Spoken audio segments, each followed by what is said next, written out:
একদা হুজুর সাল্লাল্লাহু আলাইহি সাল্লাম আয়েশা রাদিয়াল্লাহু আনহাকে জিজ্ঞাসা করলেন যে আয়েশা, তুমি কখন আমার উপরে সন্তুষ্ট হও এবং কখন অসন্তুষ্ট হও আমি বলবো? তো আয়েশা রাদিয়াল্লাহু আনহা বললেন যে হ্যাঁ বলেন। তো হুজুর সাল্লাম বললেন যে যখন তুমি আমার উপরে সন্তুষ্ট হও তখন তুমি বলো মুহাম্মদের রবের কসম, আর যখন আমার উপরে অসন্তুষ্ট হও তখন তুমি বলো ইব্রাহিম আলাইহিস সালামের রবের কসম। তো আয়েশা রাদিয়াল্লাহু আনহা তখন চট করে জবাব দিলেন যে হ্যাঁ আল্লাহ রসুল, আমি ঠিক এরকমটাই করি।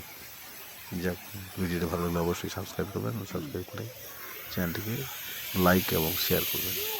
তো দেখুন, এটা ছিল নবী সাল্লাল্লাহু আলাইহি সাল্লামের একটা নিজের স্ত্রীর প্রতি গভীর ভালোবাসাকে অনুধাবন করা বা আবিষ্কার করা। তিনি সত্যি মহান লোক ছিলেন এবং আল্লাহ তাআলাকে জান্নাত বাসী করুন। আমিন।